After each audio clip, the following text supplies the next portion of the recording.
How could you be so unfeeling to Miss Bates? It was not so very bad. How could you be so insolent to a woman of her character and age and situation? I dare say she did not understand me. I assure you she did. She felt your full meaning. She has talked of it since. I know there is not a better creature in I the wish world. you could have heard how she talked of it, with what candour and generosity. You must allow that what is good and what is ridiculous are most unfortunately blended in her. They are blended in her, I acknowledge. And were she a woman of fortune, I would not quarrel with you for any liberties of manner, but she is poor. She has sunk from the comfort she was born to, and if she lived to an old age, she'll probably sink more. She has seen you grow too up hot. from when her notice And of I'm you was tired. an honour, to have you now in thoughtless spirits And the pride of the moment. Laugh at her and humble her, and before her niece, and before others, many of whom are entirely guided by your treatment of her. It was badly done indeed.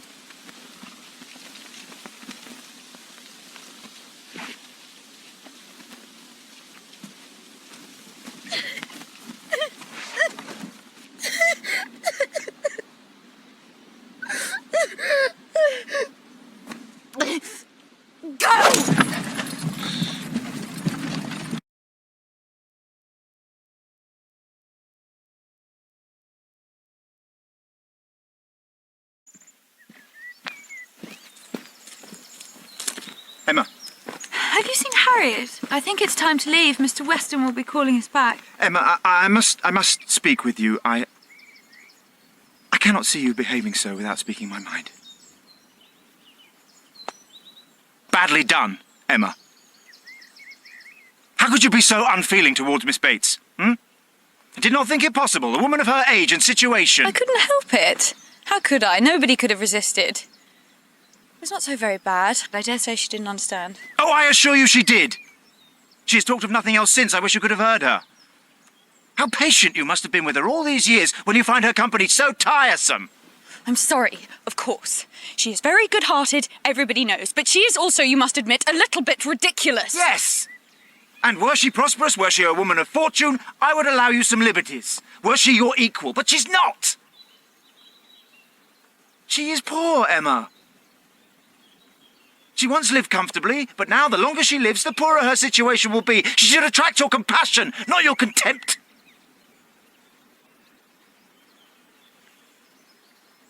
This was badly done, Emma.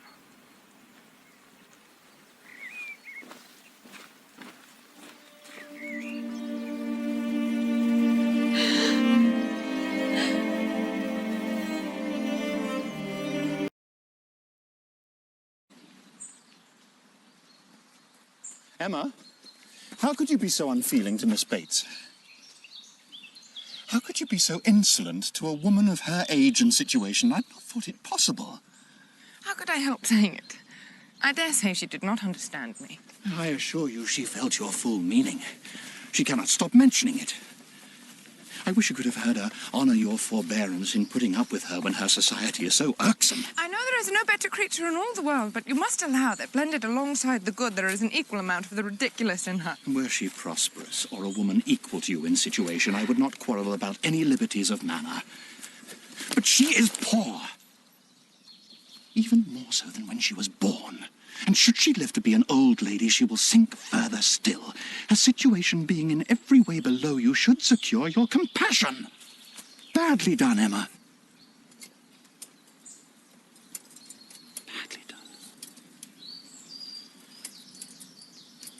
She has watched you grow from a time when her notice of you was an honour to this.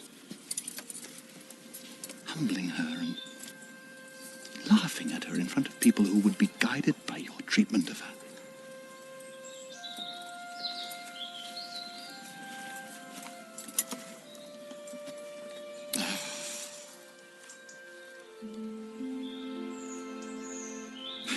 It is not pleasant for me to say these things,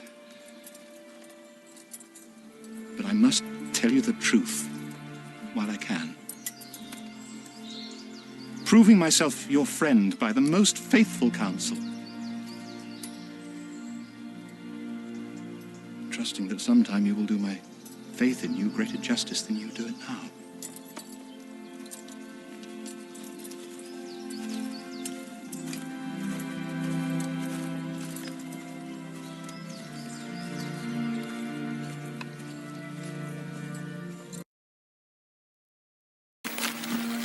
Emma, how could you be so unfeeling to Miss Bates? So insolent in your wit to a woman of her age and of her situation. I couldn't help myself. She is a good creature, but ridiculous you must allow. I dare say she didn't understand me. I assure you she did. She felt your full meaning.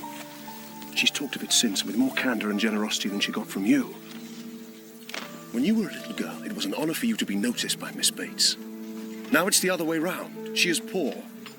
She has sunk from the comfort she was born to. And you chose to humble her? To laugh at her openly in company? Her situation should secure your compassion, not your ridicule.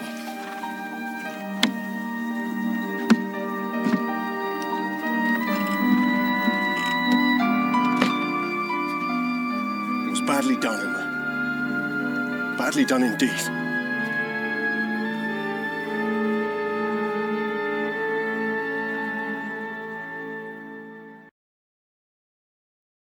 Mr. Knightley.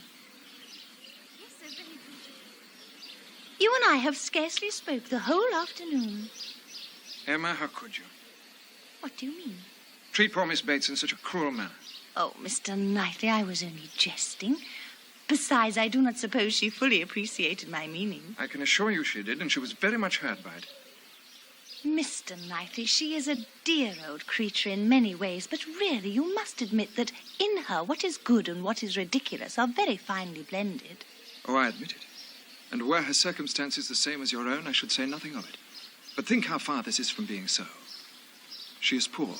She has sunk from those comforts that she was born to, and will doubtless sink further. She should excite your compassion, not your ridicule. You, whom she has known since a child, to laugh at her and humble her before the whole company in such a cruel manner. But, Mr. Knightley... Emma. That you of all people should allow the flattery of a moment to cloud your judgment so. It distresses me beyond belief.